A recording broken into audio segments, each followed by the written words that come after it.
On. Well, hello everybody. Tom from History Delights here once again. We're at a Civil War reenactment in Corydon, Iowa. I'm talking here with three gentlemen that represent, I know this gentleman here represents a Kentucky artillery unit, is that correct? No, infantry. Infantry, I'm sorry. A Kentucky infantry unit. And you're Artillery from Texas. Texas artillery unit. And a Kentucky infantry officer. Kentucky infantry officer. So, what I would like for the viewers to know is Kentucky was one of those states. It wasn't a neutral state, but it didn't succeed. It stayed in the Union. However, both Lincoln and Jefferson Davis were very concerned about Kentucky, about each side getting control of that state. So you had pro-Union sympathizers in Kentucky, and you had pro-Confederate, and they served on both sides, correct? Oh, yes, sir. That is accurate. So could you maybe discuss some of the reasons why some were pro-Union and why some were pro-Confederate? Well, at the time, a lot had to do mostly with politics and what you found as being better for you and your family. You know, whether or not you were running a farm or maybe you were working in a mill or something like that. Kentucky, because of the Ohio River, it split the northern section of the United States and the southern section. You had to cross the Ohio with all of your goods. One of the main focal points was Louisville, Kentucky. Okay. And it was a large port city. And at the beginning of the war, there were actually Union and Confederate recruiters would be on the same street trying to recruit people to the cause, because at the very beginning of the war, it was neutral. Kentucky had declared its neutrality because it had such a diverse group of people that believed very differently. And it was very difficult for them. At one point in time, the Union and the Confederacy both had capitals in Kentucky. So they actually had two separate forms of government at one point in time. One Union, pro-Union, one pro-Confederacy. So I know there's a famous quote from Lincoln that said, "I don't know if God is on our side, but by God, we have to have Kentucky on our side." And that was the importance, I believe, pork and the hogs and everything, the food and everything, a bread basket there, they did not want the Confederacy to be able to have. So I think that was part of the importance for You them. deny your enemy what you need. Absolutely. Right. So the war is broken out. We have kind of a divided state. After the war, how did the state come back together? How did the people, now you made reference to like the small farmer Yes. versus someone that might have a larger, like a planter that would have maybe a plantation or Yes. this and that. So to the small farmer, he got no benefit out of slavery, and he didn't want to be taken down, you know, with taken from the Union when he had no benefits with remaining with the Confederacy. Would that be a fair statement? There definitely were Some. there were definitely were some. Most it was they were being taxed to death. Taxed to death, okay. Yeah. Import taxes. The moral tariff was a bigger fight than slavery ever was.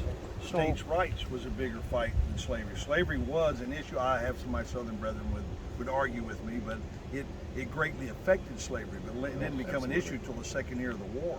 Right. For Lincoln, he could have basically cared less. Right, and I think for the federal side, most of the men enlisted to save the Union, and that was the focus. It wasn't until further on in the war when that focus kind of changed for them.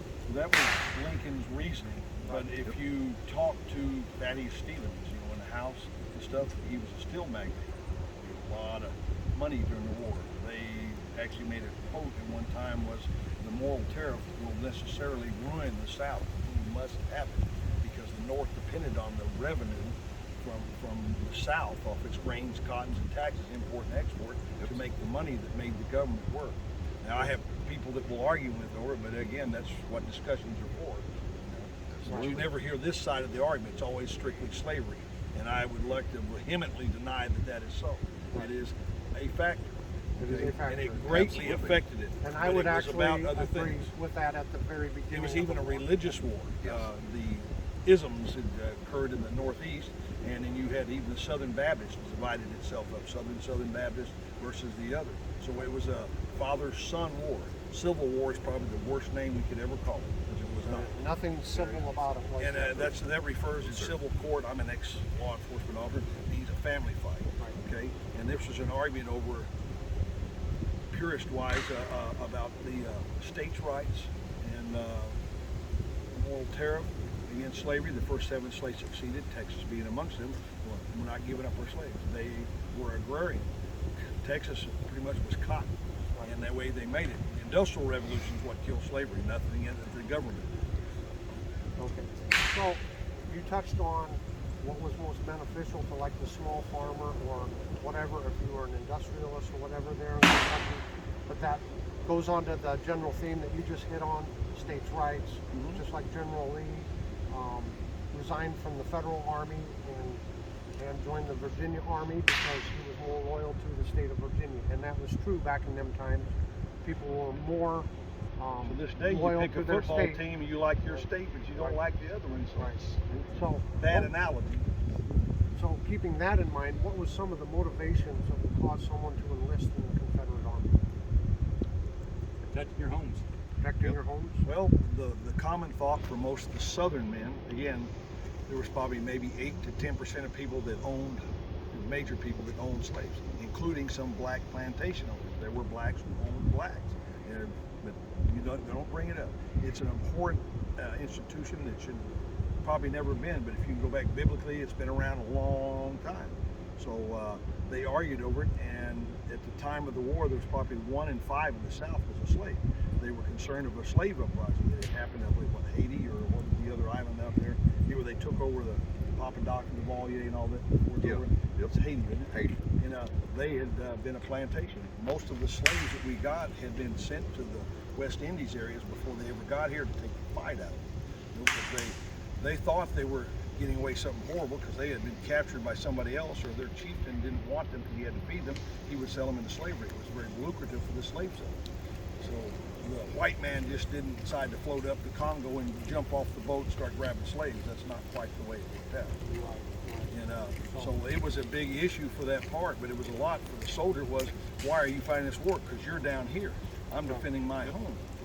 The reason why you have different monikers for the Civil War, the War of Northern Aggression. In the South, a father-son war. lot of them believed that they were being attacked. They were being forced into this position and wanted to, as it had been brought up in Congress, to secede. It was legitimate for states to be able to leave according to the Constitution. It wasn't specifically denied or approved. It was just there. Okay. There's one more question I'd like to get to before we wrap this up here. Yes, sir. There is a lot of controversy about Civil War reenactments just in general, okay? Oh, absolutely. They say that we're out here trying to glorify something. Do you take this as a personal glorification of the South's cause? Are you trying to preserve history? You want to field that, or I have something to say, but I'll let him. He hasn't spoken. We're here to preserve the history of our country. We need to know the good, the bad, the ugly. This was a very bad and ugly part of our history. Some people, they just want to throw it on the back burner like it never happened. We can't let that happen, so that this will never happen again. Okay, I think that's very well said. So, any final thoughts, anyone? But as a soldier, no regardless of who you fight against, we show respect to the other soldier. Maybe not when we're fighting each other, and we find terms of derision because you don't want to kill a man, which made the Civil War pretty bad because it was father against son and stuff. I have relatives, my wife does, that fought out of the Clinch Mountains of Kentucky. And they started out, come in and fought up to Vicksburg with the Confederacy. And nobody expected the war to last like it did. Most assumed that Manassas was going to be a deciding deal, and it didn't work. And so now you're gone from your family for a long period of time. What are they doing? How are they getting taken care of? Who's taking care of the farm? And desertion was a big thing.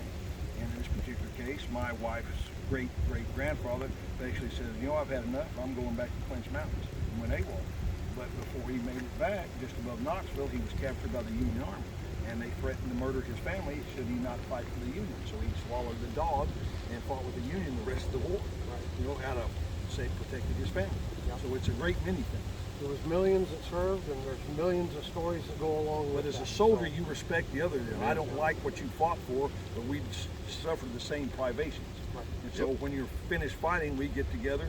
If I'm not mistaken, if I remember, the first reenactment was at Chickamauga, not long after the war, and it scared the locals so bad they thought the war had started over again. It was just soldiers getting together, because you're never the same again once you go do the things that soldiers, Marines, got to go do. Marines are never soldiers; they're Marines. Always.